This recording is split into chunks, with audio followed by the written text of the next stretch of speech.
João Trindade era líder de quadrilha, teve sua mãe desenganada pelos médicos, tinha vontade de matar o seu pai, foi preso várias vezes nas maiores penitenciárias de segurança máxima, inclusive já foi preso no Carandiru.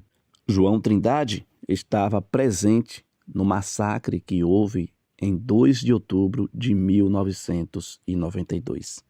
Acompanha esse testemunho poderoso que é contado pelo próprio João Trindade.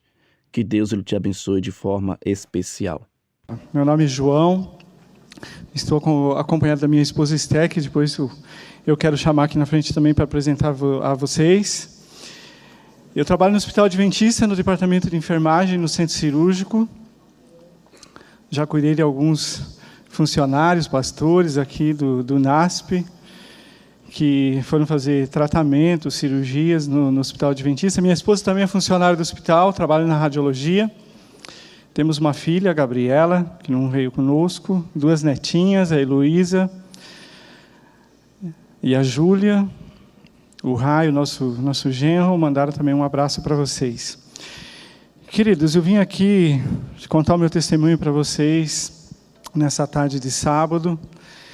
Eu nunca imaginei estar aqui, nunca pensei que eu tivesse coragem de abrir a minha vida, meu coração diante de tantas pessoas, mas graças a Deus, Deus tem me encorajado para isso e foi um concerto que eu fiz com Deus, de poder contar o que Deus tem feito, o que Ele fez na minha vida e o que Ele continua fazendo.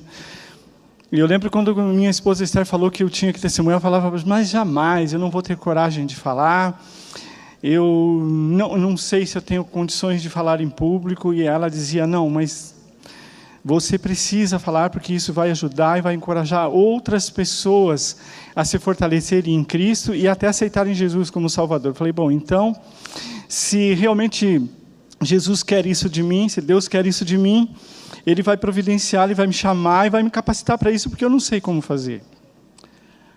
E Ele fez tão bem isso que hoje eu estou tendo o privilégio de falar aqui para vocês. Eu conheci Jesus no ano de 1988. Na verdade, foi quando eu decidi publicamente abraçar a Jesus como meu Salvador, perante todas as pessoas. Mas o meu encontro com Jesus foi no dia 27 de julho de 1987, uma quarta-feira, fria de inverno, num lugar bastante diferente e desconhecido para vocês, com certeza, a penitenciária do Carandiru. Eu estava lá, preso, cumprindo uma pena de quase 50 anos de prisão, depois de não ser mais aceito em nenhum presídio do sistema prisional do sul do Brasil. Fui preso com 19 anos de idade, traído pelo meu melhor amigo, entregue para a polícia pelo meu próprio pai.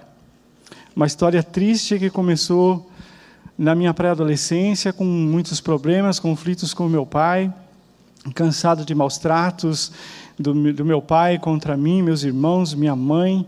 Eu tinha 2 opções, eu tinha eleito 2 opções para a minha vida. Ou eu matava meu pai ou ia embora de casa. Depois de muitas tentativas frustradas, eu fui embora da minha casa. Eu sou catarinense, do sul do Brasil, e morávamos no Paraná, no interior do Paraná nessa época. E depois de várias tentativas frustradas, eu fugi para Curitiba.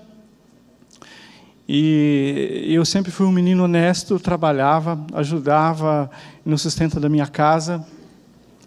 E sempre temia meu pai, por meu pai ser violento, beber, bater nos meus irmãos, na minha mãe. E éramos para ter uma situação financeira muito boa, e meu pai cada vez ficando em situação mais difícil. E eu trabalhava, vendia roupas, vendia perfumes, vendia tudo que vocês possam imaginar, e levava o dinheiro para casa. Meus irmãos mais velhos também, a situação cada vez mais difícil. Então, até que eu descobri por que meu pai não progredia. Meu pai gastava o dinheiro com bebidas, com prostitutas, em festas, e nós passando dificuldades. Então, do temor, do medo que eu tinha para o meu pai, eu passei a ter desprezo e raiva do meu pai. E minha mãe, meus irmãos estranhavam como que eu, que era o menor, muito frágil, pequeno, tinha coragem de enfrentar meu pai, porque ele tinha, como se diz vulgarmente, rabo preso comigo. Mas mesmo assim, quando ele estava bêbado, a situação ficava difícil. Então eu, depois de muitas tentativas, consegui fugir definitivamente da minha casa. Sobrevivi alguns dias em Curitiba com o dinheiro que eu tinha guardado. E quando o dinheiro acabou, eu tive que morar na rua. Fui morar na rua, eu sonhava em voltar para casa, sonhava em meu pai ter mudado, em ficar de bem com meu pai, mas quando eu acordava do meu sonho, a dura realidade era aquela mesma. Eu morando na rua, passando fome, comecei a fazer amizade com meninos de rua, e com aqueles meninos de rua, eu pratiquei o meu primeiro ato desonesto para comer. Eu fui roubar numa feira com eles. Foi o pequeno... a porta de abertura para uma vida toda errada. Aí conheci outros meninos delinquentes mais barra pesada, comecei a roubar, comecei a assaltar, e aos 16 anos de idade eu já liderava gangues, quadrilhas, e me tornei um marginal diferenciado. Eu não bebia, não fumava e não usava drogas. Eu era um marginal completamente atípico. E era muito difícil achar alguém que não usava drogas, que não bebia ou que não fumava. E a grande maioria ia preso por não saber gastar o dinheiro e comprar drogas, e delatavam os amigos. Então eu passei a usar nomes falsos. Eu tinha vários tipos de documentos. Quando queimavam daqueles nomes, eu mudava. Comecei a conhecer as outras capitais e cidades do sul do Brasil. E quando a situação ficava difícil, eu mudava. E sempre com um sonho de ganhar bastante dinheiro e ajudar os meus irmãos. Na véspera de completar 17 anos, minha família, sem saber se eu estava vivo, se eu estava morto, eu reencontrei a minha família em Curitiba de uma forma trágica. Através de uma prima, a minha mãe estava internada no Hospital de Clínicas de Curitiba com leucemia em fase terminal. A minha mãe parece que só estava esperando me ver para descansar. E eu não tenho a mínima ideia que igreja que encontrou a minha mãe dentro daquele hospital, mas a minha mãe entregou ali a vida para Jesus. E o reencontro com a minha mãe foi incrível, foi emocionante. E ela falou, quando me viu, ela ria, ela chorava, e dizia que agora ela podia descansar em paz, porque ela sabia que eu estava vivo. E ela me fez um pedido, que eu não tive como negar. Ir no próximo domingo visitá-la para encontrar os meus irmãos e ela tentar me reconciliar com o meu pai. Deu tudo errado. Meu pai, quando tivemos que sair do quarto para as camareiras arrumar o quarto da minha mãe, meu pai me agarrou à força, queria que meus irmãos chamassem o juizado de menores. Meu pai percebeu, apesar de ser uma pessoa simples do interior, pelo jeito altivo, arrogante com que eu olhava e encarava, que eu não estava envolvido em coisa boa. E com a interferência da minha mãe, dos meus irmãos, eu escapei do meu pai, os seguranças do hospital me pegaram, e a minha mãe suplicou para o meu pai me deixar em paz, e aí eu ia, nos dias de semana, visitar minha mãe, que meu pai trabalhava. Mas teve um domingo que eu falei, não, esse domingo eu vou mesmo. Naquele domingo eu completaria... no sábado eu tinha completado 17 anos e eu sabia que minha mãe queria me ver. A minha irmã, do mesmo dia, mesmo mês que eu, 3 anos mais nova também, eu fui lá. E aí cheguei na fila, meu pai estava lá, não olhou para mim, nem eu para ele, cumprimentei meus irmãos, e a senha não era liberada, e demorando, e eu fui atrás para saber o porquê. E já era quase meio-dia, a visita começava às 11 horas, e às 10 horas da manhã minha mãe tinha falecido.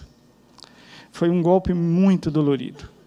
E era assim como se o último fiozinho assim frágil que ainda me ligava a uma família se rompesse para sempre. E meu pai tratou de deixar a minha angústia muito maior, porque ele falava para mim, a sua mãe ficou doente porque você foi embora de casa. Então eu sentia uma culpa, um remorso que me consumia, me devorava. E aí meus irmãos passaram a ficar numa situação muito difícil, os menores, as minhas irmãs e meu irmão caçula.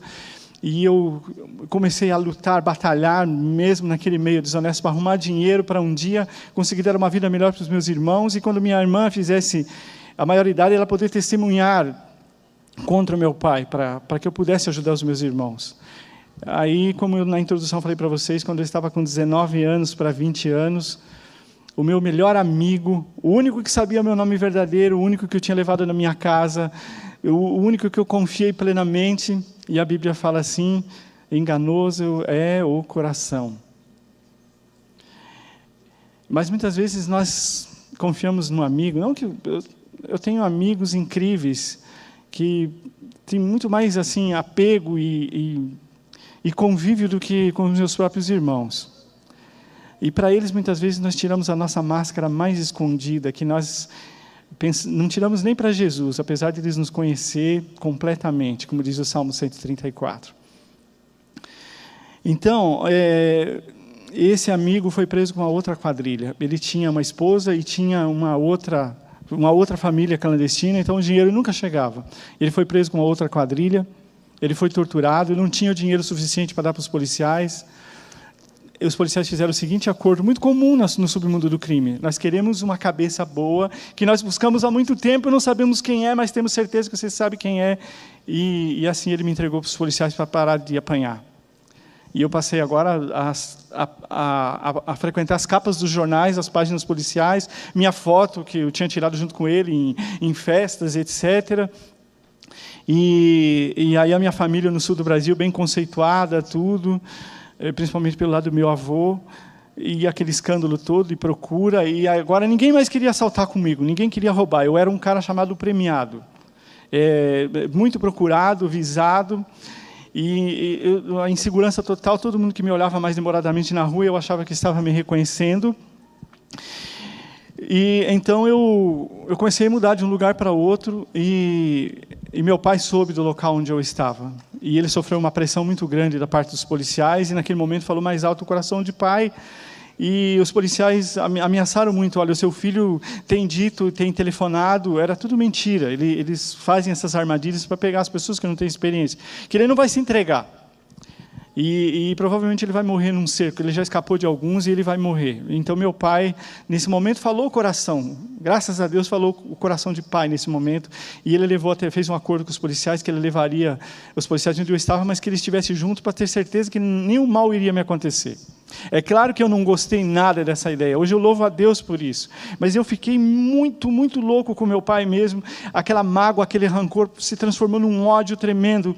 E aí eu fui preso, fui torturado. Eu achava que eu era o malandro, que eu era o cara. Já tantos integrantes de gangue que já tinham sido presos e eu não.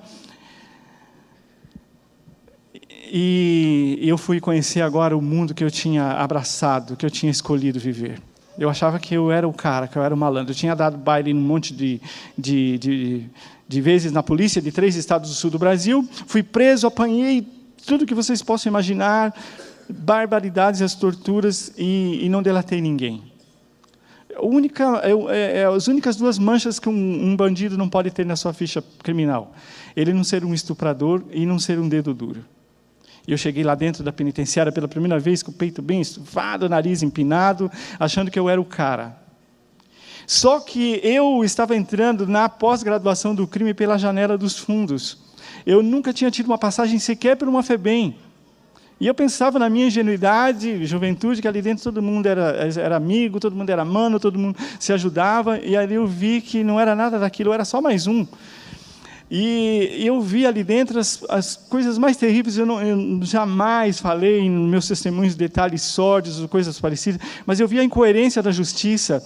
Ali dentro estavam pais de família que não tinham condições de pagar a pensão ou não quiseram pagar para a ex-esposa, para os filhos, e eram delatados pela sua companheira e eram jogados lá dentro junto com os piores bandidos e assassinos. Meninos que fizeram arruaças de rua, tudo junto com os piores bandidos, assassinos, e essas pessoas não sabem se defender, eles têm que pagar pedágio lá dentro. Aquilo me revoltou ao extremo. Não, mas estuprador, dedo duro, tudo tem que passar o cerol, e eu não concordava com isso. Apesar de que eu tinha jurado que aquele meu amigo que tinha me dedurado, eu ia dar um jeito nele. Mas cheguei lá, fiquei com tanta pena de tudo que ele já tinha sofrido, que os caras falaram: a vida dele é sua. Você que dá um jeito na vida dele. E eu protegi ele durante todos os dias da minha vida, enquanto eu estive no sistema prisional junto com ele. E eu comecei a falar: poxa, mas não pode ser assim.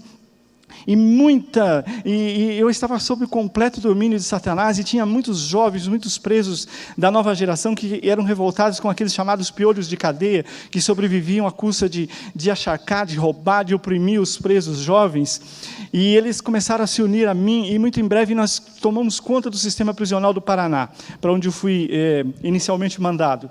E aí eu me tornei um preso problema. Eu tentava fugir, eu me rebelava contra isso, e na época não era brincadeira os sistemas prisionais, era a época da ditadura militar, geralmente coronéis, majores dirigiam, era muito duro, castigos violentos, e me mandavam para um lugar, me mandavam para outro, e eu ficava cada vez pior. E eu comecei a me lembrar de um conselho, de um adágio popular que meu avô gostava de repetir para nós. E eu quero, sinceramente, deixar para vocês, principalmente jovens que me ouvem, que talvez me assistem pela internet. É maravilhoso esse pensamento, se você colocar ele em prática à risca. Meu avô dizia assim, bem conhecido: você quer ser bom? Ande com os bons. Naturalmente você vai ser bom.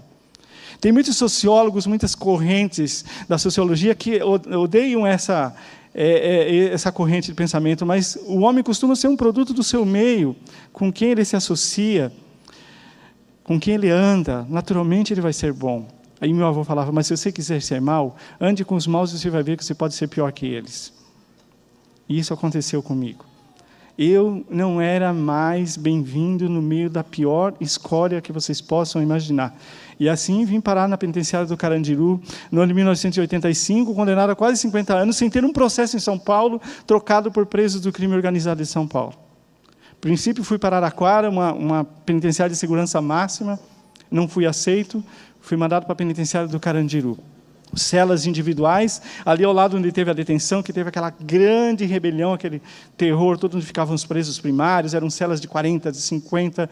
Ali ao lado, hoje, é o maior presídio feminino da América do Sul, com quase 2.000 celas. Ali eram celas individuais, lá tinha uma cela reservada, guardada para mim.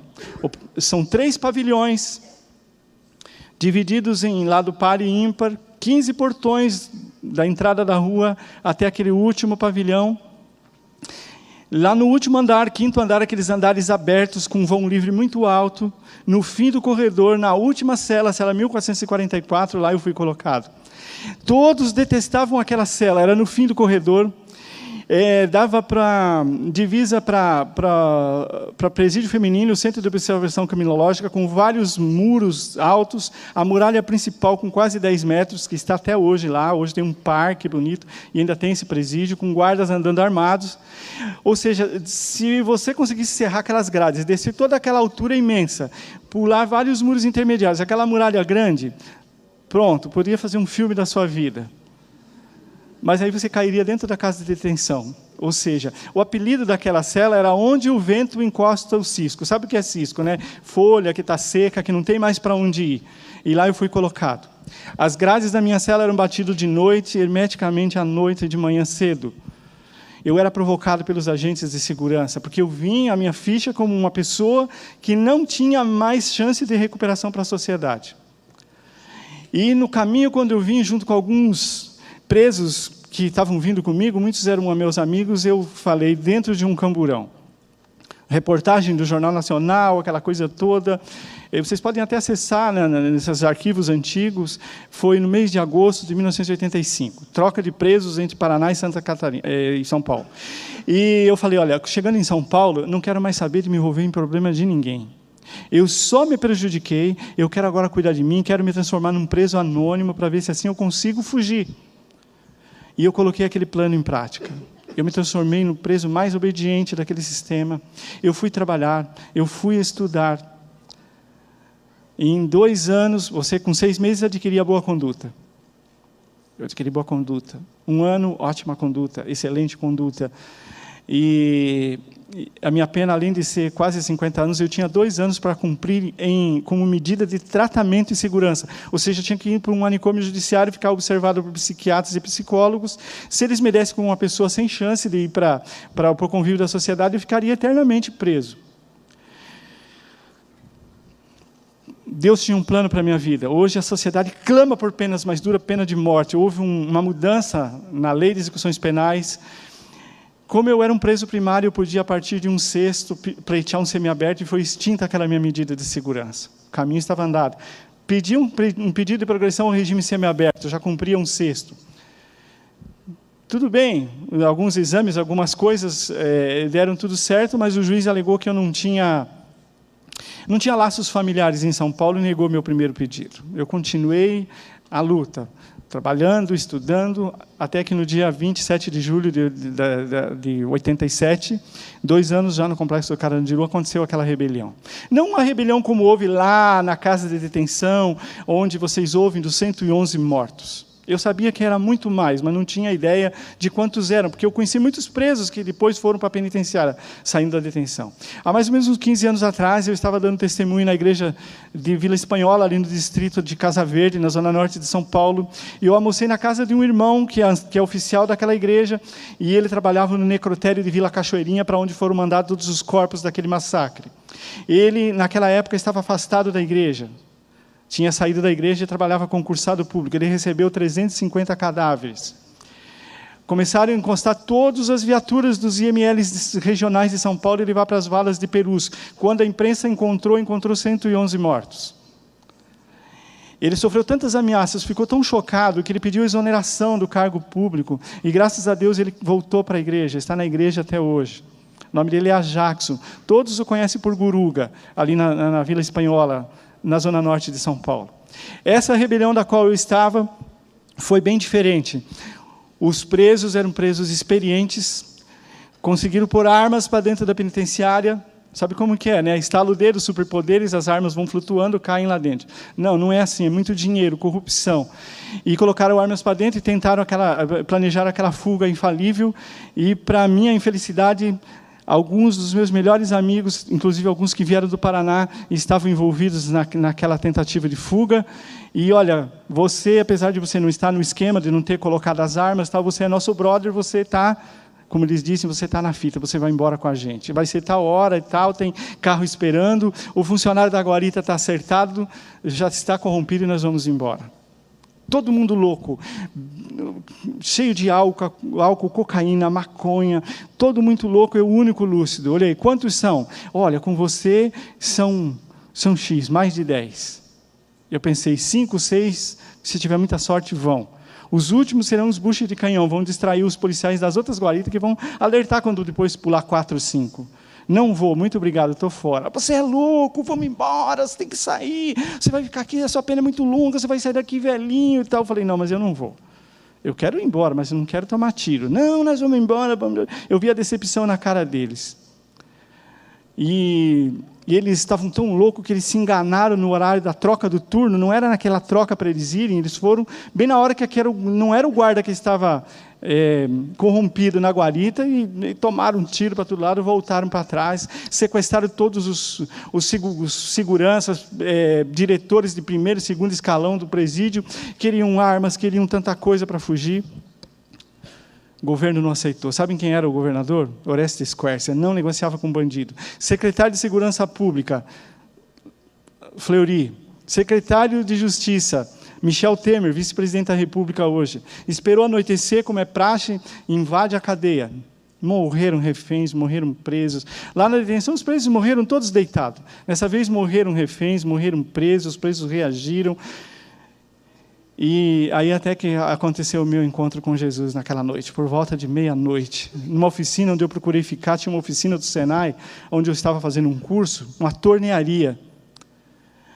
E eu sabia que eu não podia ficar num lugar sozinho. Eu corria risco de vida, porque os guardas sabiam que os meus amigos estavam envolvidos. Então, quando eles invadiram aquele local, procurei ficar ali no meio, onde tinha bastante gente, e para tentar passar batido. Na hora que eles invadiram, cortaram aquelas grades, armas de laser, bomba de gás lacrimogêneo, de efeito moral, eu me escondi atrás de um torno e fiz uma oração desesperada. Lembrei da minha mãe, que falou que se um dia eu estivesse em desespero, era para eu clamar a Jesus, que Ele me salvaria. Lembrei de dentro da prisão, de quantas vezes Jesus sempre tentou me buscar, e eu virava as costas. E muitas vezes eu zombava. Muitas vezes eu dizia para aqueles heróis que aceitavam Jesus lá dentro: vocês são os covardes, estão se escondendo atrás da Bíblia, não tem mais coragem para encarar a barra pesada, agora estão se escondendo atrás da Bíblia. E naquela fração de segundos eu lembrei de tudo isso, mas lembrei da minha mãe. E eu não queria morrer daquele jeito, sem deixar saudade, odiando meu pai. Praticamente eu não tinha mais família, não tinha nada, não tinha sonhos, eu vegetava.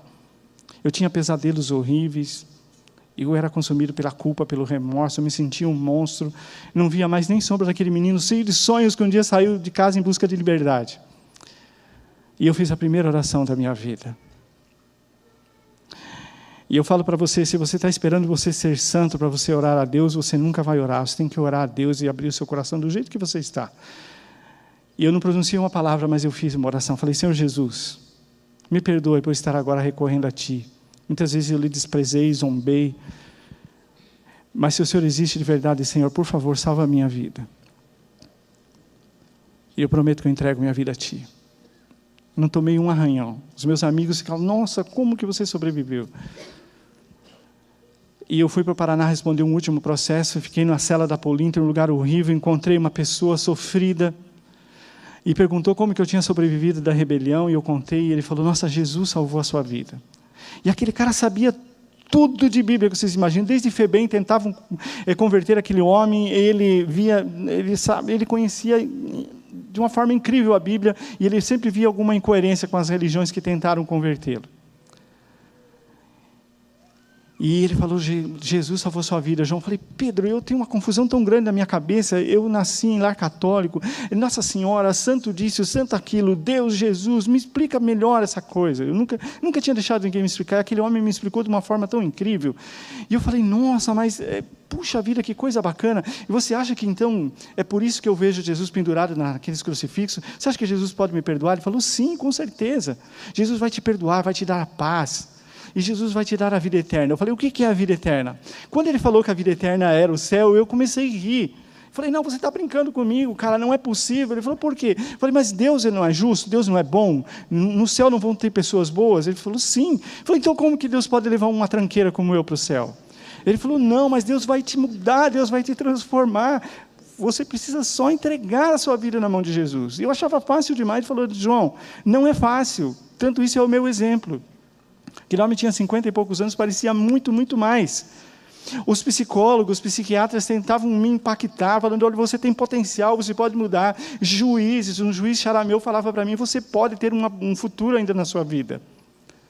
Eu zombava, mas aquele homem falou tudo o que eu precisava ouvir. O que ele falou gelou a minha alma, o meu coração. Ele falou: João, se você não aceitar Jesus, você vai ser eu amanhã. E eu gelei. Nossa, eu tinha que ter a maior sorte do mundo para ser aquele homem que não era nada. Não tinha mais família, não tinha mais ninguém, doente. E eu falei: mas como que eu faço? Existe alguma igreja? Ele falou: olha, eu encontrei uma igreja.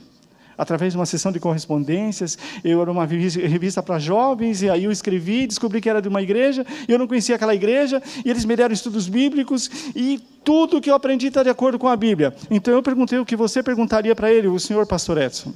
E por que você não aceitou? E sabe o que ele falou para mim? A maior mentira que Satanás quer que eu e você acreditemos. Para mim é tarde demais, ele falou. Como eu sinto não conhecer o que eu conheço hoje para dizer para ele que essa é a maior mentira que Satanás quer que você acredite. Nunca é tarde demais para Jesus. Jesus pode todas as coisas. A prova disso é por eu estar aqui hoje.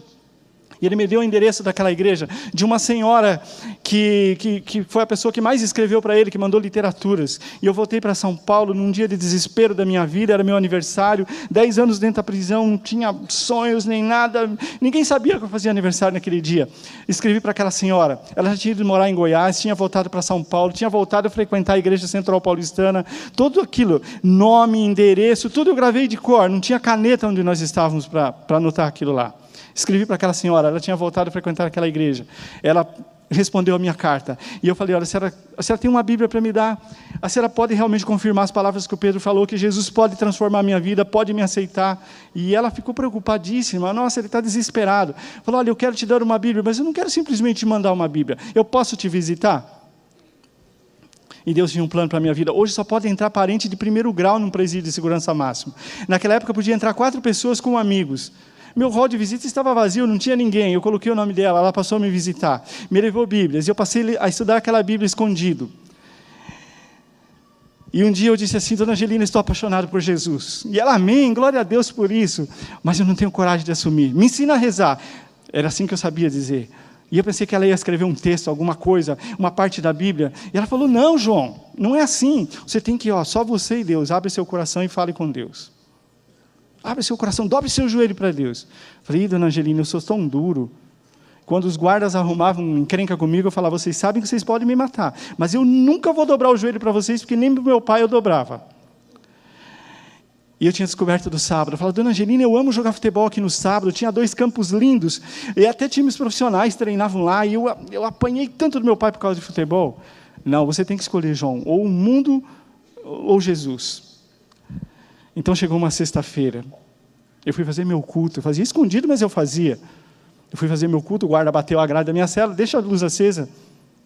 Quando eu ganhei minha primeira Bíblia, eu pedi para ele deixar a luz acesa à noite. Em negócio de 2, 3 semanas, eu tinha lido a Bíblia inteira, feito vários cursos bíblicos.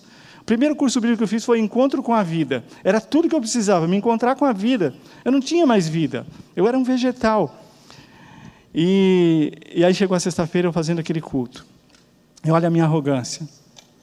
Falei: Senhor, eu quero me entregar a Ti. Eu sei que o Senhor me salvou aquela noite. Quando os amigos meus falavam: nossa, João, mas você tem sorte, hein? Como que você escapou? Eu falava: é sangue ruim, eu não vou morrer fácil, não. Mas depois que eu ia para a minha cela, eu ficava com uma vergonha, porque eu sabia que Jesus tinha me salvado. Então eu falei: Senhor, eu vou abrir a Bíblia. E eu preciso de uma resposta. Eu quero perder a vergonha, eu quero lhe assumir aqui dentro. E quando eu cheguei, eu falei: vou abrir a Bíblia no livro de Romanos. Comecei a ler, capítulo 1, verso 1, 2, 3, 4, 15, nada. Quando chegou no verso 16, foi o que eu precisava. Nas Bíblias tradicionais e comuns estão escritas assim: eu não me envergonho do Evangelho, porque ele é o poder de Deus para a salvação de todo aquele que crê. Eu gosto dessa passagem na linguagem de hoje, mas gosto na linguagem do João, na minha linguagem. Ali eu senti o Espírito Santo dizer para mim: João, não tenha vergonha da Bíblia, não tenha vergonha de Jesus, porque esse livro é poderoso e vai salvar a sua vida, que é miserável, tirar você dessa sarjeta e transformar a sua vida. E eu saí com a Bíblia na mão pela primeira vez no outro dia, e os meus amigos enlouqueceram: o que é isso? Você está maluco? Sai com esse papo furado de crente, isso daí é lavagem cerebral, os caras... Então, isso daí é coisa para fraco. Você vai ver o dia que você sair daqui, velhinho, esses crentes não vão confiar em você, vão te dar o pior emprego, o dia que sumir qualquer coisa de lá, você que vai ser o suspeito, a pele em você e já era. E eu fiquei firme. E a dona Angelina, aquela senhora, começou a falar de mim na igreja, e convidaram o pastor cuidava de uma igreja de 1000 membros, mais uma outra igreja na região central, e o pastor falou: olha, eu vou fazer uma viagem a Jerusalém e tal, e breve eu vou. E ela queria levar outras pessoas, e ninguém queria. Um dia ela falou para a única filha que ela tinha solteira: convide as suas amigas, você tem a mesma idade dele, vão lá visitá-lo, ele precisa ter amigos. Ela falou: eu não vou, o maior programa de índio, eu só tenho 2 folgas por mês de domingo. Ela trabalhava no Hospital Albert Einstein, para o meu lazer e tudo, para eu poder folgar todo sábado. O que se ela precisar, eu ajudo, mas eu não vou. E de tanto ela insistir, um dia ela disse: olha, minha filha topou com as suas amigas que você escreva para ela. Comecei uma amizade com aquela moça, com as suas amigas, pessoas tão bacanas, legais, sem preconceito, cartas, literaturas, eu fazia muita pergunta. E quando foi um dia, a amizade maior desenvolveu com a filha dela, aquela moça me escreve uma carta: João, eu não queria ir aí, você sabe, minha mãe já te falou, mas olha, eu quero ir aí te ver, te conhecer. Eu tremi. Eu já estava sentindo um carinho muito grande por ela, já tinha visto as fotos, carente, o coração mais seco que o chão do Ceará. Eu fiquei com medo e corri da raia, literalmente. Eu pedi transferência para o diretor do presídio: me transfira para Pirajuí, pode ser até Presidente Venceslau, era a prisão mais longe, um lugar quente, terrível. O apelido daquele lugar era Presidente Venceslonge, em vez de ser Presidente Venceslau. Pode me mandar para Venceslonge que eu vou. Não, que isso? Você chegou aqui, você era uma pessoa sem nenhuma chance, agora você está recuperado, você está tirando pessoas do submundo aí e tal, eu vou conceder um espaço para vocês organizarem a sua igreja. Falei: puxa vida, não deu. Escrevi uma carta para ela. Olha, pergunta para sua mãe como aqui é humilhante, tem que tirar toda a roupa para uma guarda feminina revistar e tal. Eu falei, agora ela não vem.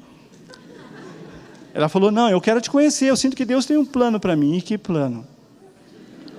Mas agora eu já sabia orar. Falei, Senhor Jesus, não deixe que eu venha me apaixonar por essa moça, eu não quero magoar ela. Eu achava que ela, nossa, se ela descobrisse isso que eu estava gostando dela, era uma ofensa. E eu orei com todo o meu coração, e hoje entendo porque muitas vezes nós derramamos a nossa alma aos pés de Jesus, e nós temos certeza que o céu inteiro ouviu, mas Jesus não atendeu. Sabe por quê? Porque Ele que sabe o que é bom para mim e para você. Tem coisas que nós pedimos se Ele nos conceder a nossa destruição. E eu falei, agora não tem jeito, coloquei o nome do hall de visitas, ela veio e foi olhar para aqueles olhos verdes, para aquele rostinho meio, eu me apaixonei, olha, arriei step, pneus, 4 pneus, macaco, tudo. E eu ficava assim, sabe, desesperado, porque eu falei, por que vai ser de mim agora? E ela ia a cada 15 dias com a mãe. Eu falei, a mãe não pode descobrir uma espanhola brava. E eu amei o jeito dela, porque ela era sincera e tal.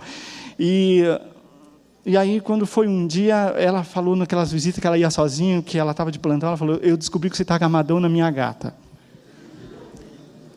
Eu falei, nossa, dona Angelina, está tão na cara assim. Ela falou, olha no espelho o brilho dos seus olhos. Eu falei, por favor, não conta nada para ela.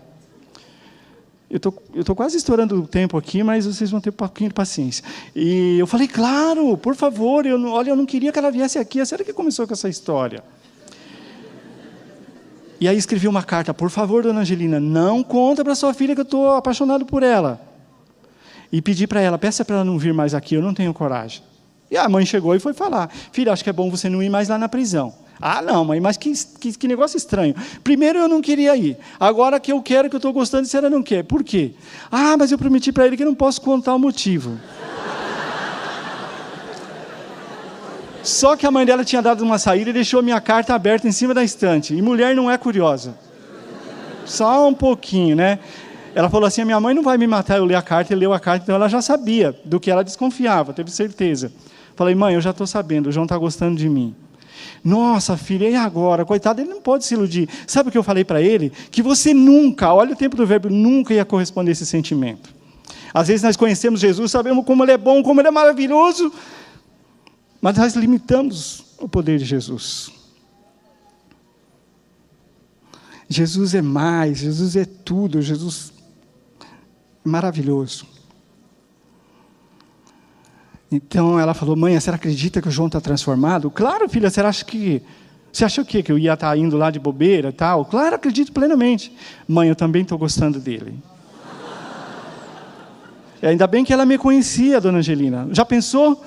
Ah, você, mãe, que está aqui, sua filha chegar, mãe, gostei de um rapaz, ele quer, só falta batizar, aceitou Jesus, me leve para conhecer ele. Não, não posso, ele está lá no Carandiru preso. Eu tenho uma filha linda, de pouco mais de 20 anos, casada, bem casada, graças a Deus, com uma pessoa bem-sucedida, cristã, temente a Deus. Se ela viesse com um papo desse, eu mandava ela para a Sibéria. Sem nenhuma chance, que loucura. Mãe, eu também estou apaixonada por ele. Mas, filha, você é tímida, ele nunca vai ter coragem, o que vocês vão fazer? Eu dou um jeito. Mandou uma carta. João, você pode pedir para minha mãe deixar no domingo que vem eu ir sozinha, preciso muito falar com você. Nossa, as pernas tremeram. Ih, sujou, agora o negócio lá quebrou o pau, eu vou perder minhas amigas, nunca mais vou ver ela. Falei, puxa vida, eu escrevi uma carta rapidinho, ela morava no bairro da Liberdade, ali encostadinho, 10 minutinhos de metrô. Você poderia falar, adiantar o assunto, você me deixou muito na expectativa. Então ela foi lá depositar na sexta-feira bem cedo, que ela estava de folga, um cartãozinho bem sugestivo. Naquele cartãozinho tinha um gato com uma cara toda feliz na capa. E escrito gatão, né? Aquele gato bonito. Abriu o cartão, um coração com uma corda dando um nó bem forte naquele coração e falou assim, precisa dizer mais alguma coisa? Aquele domingo não chegava. E lá, eu tinha a camiseta branca, duas bem bonitinhas, bem branquinha para o uniforme, calça bege. E estava quente aquele dia 2 de outubro de 88. quente demais. Eu molhei as 2 camisetas. Aí a única coisa que restou seco foi um moletom azul marinho. Eu pus aquele mesmo e cheguei lá parecendo uma Maria Fumaça, transpirando, naquele corredor, um lugar romântico para se conversar de namoro, quase 1 quilômetro de comprimento, visitas do lado, aquela balbúrdia criança, eu tinha reservado um local, sentamos ali, eu daquele jeito, suando, transpirando, ela com a mão gelada. E a minha mão suando, molhada, e a dela tremendo, e ela falou assim, coragem, nós temos que encorajar um ao outro. Mas não teve clima, não teve papo, não teve nada. E falou assim, na bucha, o que você sente por mim? Claro, eu tenho que fazer meu papel, né? Eu sou rapaz, sou homem, né? Tive que me declarar para ela, só que primeiro eu tossi, engasguei, fiquei vermelho, roxo, e consegui falar para ela o que eu sentia. E antes que ela fosse falar, eu falei, olha, eu não tenho nada para te oferecer. Eu não sei o dia que eu vou sair daqui. Em outras palavras, eu disse para ela, se joga que é fria.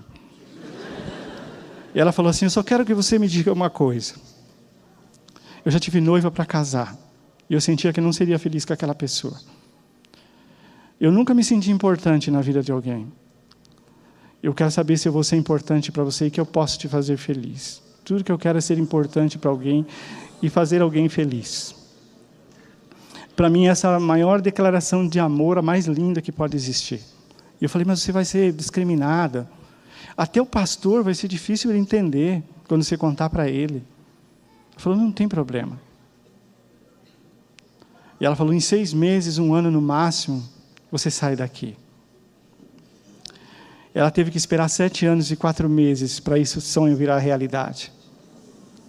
E quando ela contou para o pastor ficou muito preocupado. Minha filha, aqui tem tantos rapazes, tem tantas pessoas. Ele já ao longo do seu ministério tinha tido muitas decepções com presos, com falsas conversões. E ele só se tranquilizou quando ele foi dentro daquela penitenciária me conhecer. Onde está o pastor Aldermelo? Onde está o pastor Aldermelo? Por favor, pastor, vem aqui.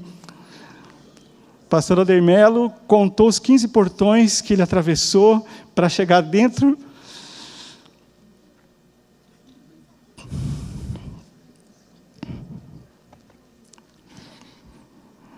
Para chegar dentro daquele presídio para me viver.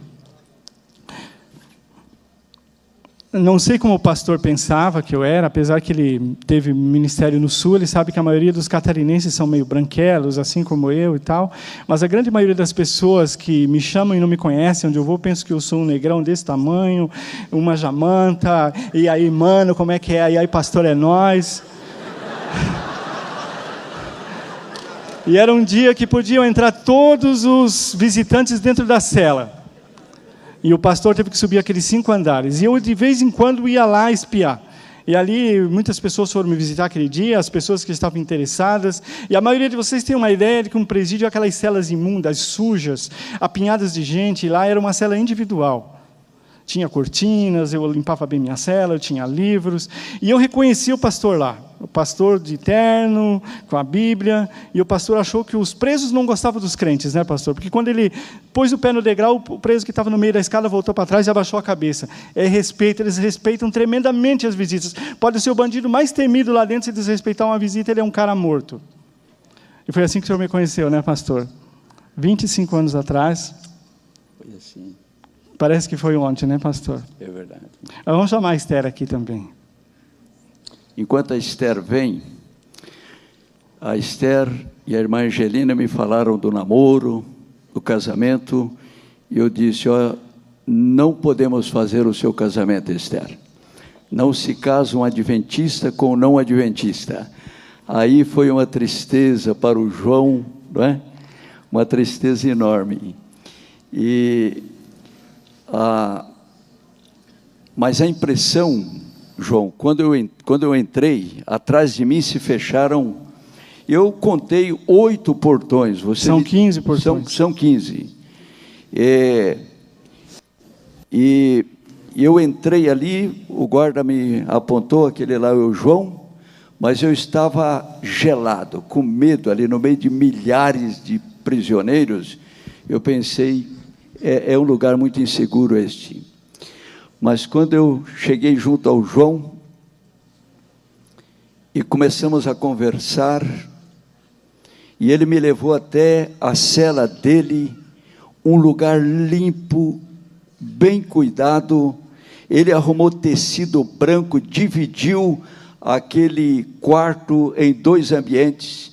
Tinha uma sala, tinha o quarto, uma estante na parede com a revista Mocidade, que foi um dos elos que ele teve para ter o contato com os adventistas, Bíblia, livros, lições, e eu tive uma convicção: esse rapaz é convertido. Pedi ao juiz para que ele fosse batizado na igreja, que ele podia ir algemado com o soldado podia entrar no tanque. Se prontificaram a pagar os custos, inclusive, para o Estado, os custos que tivessem com essa escolta. Todos os custos, porque sabíamos que seria difícil. Foi negado. Mas eu acho que você vai contar do batismo, né? Então, depois de muita luta, de muita batalha, infelizmente, para mim, o pastor Oder veio transferido aqui para a região de Campinas, e aí os irmãos da freguesia do Ó nos ajudaram bastante, conseguimos fundar a igreja, eu fui batizado, nos casamos. Você foi batizado como ali? Qual era o tanque? Tinha uma horta lá onde os presos trabalhavam, um tanque que era para lavar as verduras. O tanque para lavar as verduras lavou o João. Lá, exatamente. Fui batizado lá e fui escolhido para ser o líder da nossa igreja dentro da penitenciária, onde eu exerci esse trabalho por bastante tempo. E, lógico, eu queria logo sair. Quantos membros chegou a ter a congregação? Tinha cultos que nós tínhamos mais de 100 pessoas. Lá se batizaram centenas de pessoas. Agentes penitenciários receberam estudos bíblicos, recebemos milhares de Bíblias. E a Esther foi atrás de advogado, ela foi falar com uma prima e um primo. O primo era juiz corregedor dos presídios. Ela foi falar com ele, porque o juiz insistia nesse detalhe. Eu tinha valores éticos, morais, religiosos preservados, mas eu não tinha familiares em São Paulo para ir para um regime semiaberto. E o pastor Oder Mello, junto com alguns amigos, já tinha um emprego arrumado para mim aqui na cidade de Hortolândia. Então eu viria para o semiaberto daqui, mas o juiz começou a protelar. E então a Esther foi falar com esse primo, e era só ele fazer assim, eu saía de lá. Mas imagina, o juiz que julgava o meu caso é um dos juízes mais duros de São Paulo, o doutor Ivo de Almeida. Ele que colocou toda aquela máfia de fiscais há 12 anos atrás preso em São Paulo. E o primo da Esther falou: olha, eu não posso interferir assim, claramente, porque já pensou ele chegar lá? Falar: minha prima gostou de um carinha aí e tal, mais ou menos assim, bandidão, 3 estados não quiseram mais, dá uma força para sair. Aí amanhã depois esse juiz fala assim: aí, agora eu quero que solte o Marcola. É mole ou não? Claro que ele não pode, mas conseguiu uma audiência para a Esther junto com a prima dela.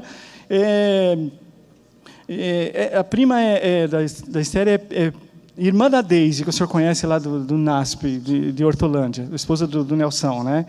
E o juiz falou: nossa, que maravilha, se todo mundo da sociedade fizesse o que você está fazendo, moça. Já estávamos casados, nossa filha era de colo. Quantas pessoas se recuperariam? Na hora que ele pediu o prontuário, pastor, o semblante dele ficou carregado. Ele falou: admiro sua coragem e te parabenizo novamente, não vou soltar. Ela não chegou lá chorando, falou assim: nós perdemos uma batalha, nós vamos vencer. E desde o começo, pastor, eu não queria advogado, e a Esther falava que isso era orgulho. E outra coisa que eu não aceitava falar era sobre advogado, e não queria falar sobre meu pai. E ela dizia assim, ela nunca perguntou o que eu fiz.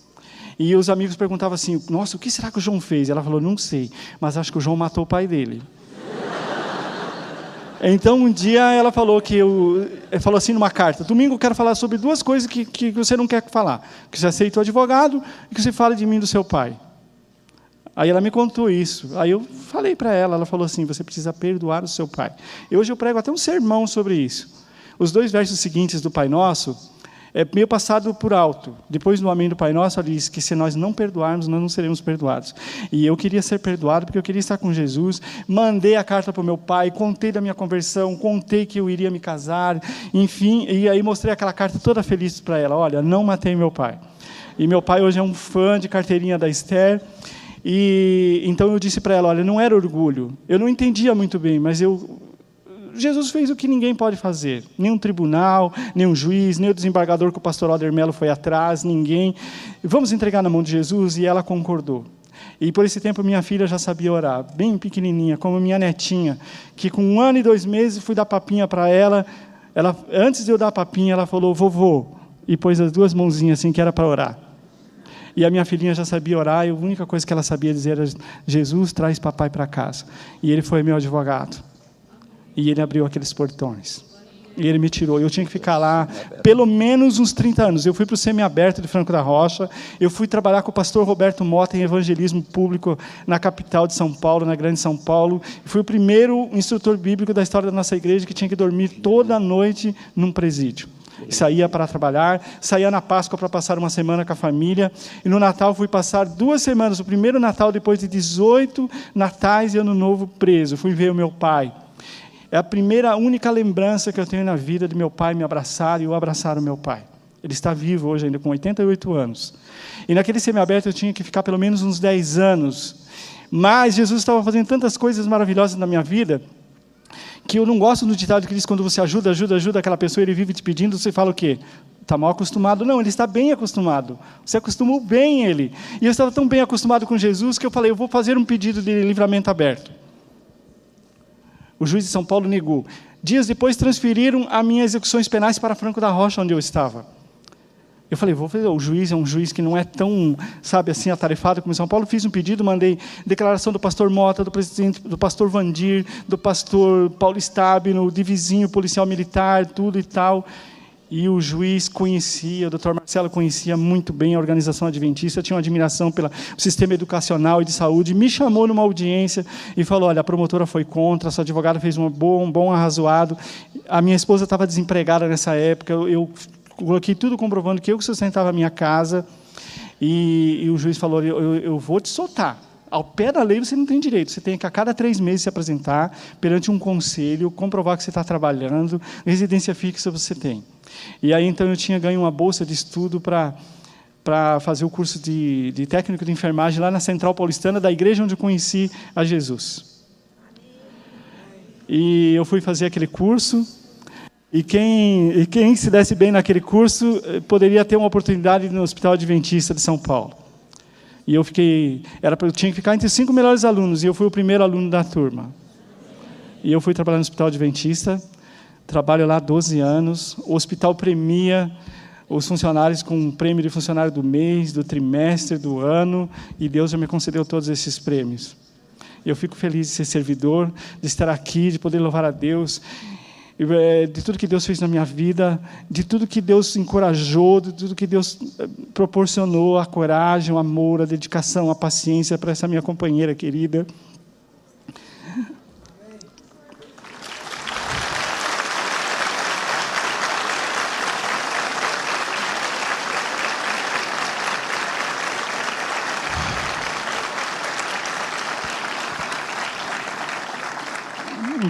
Eu acho que o testemunho da Esther é muito mais grandioso do que Deus fez na minha vida. E, pastor, eu chamei aqui hoje porque eu devia essa homenagem para o senhor, viu?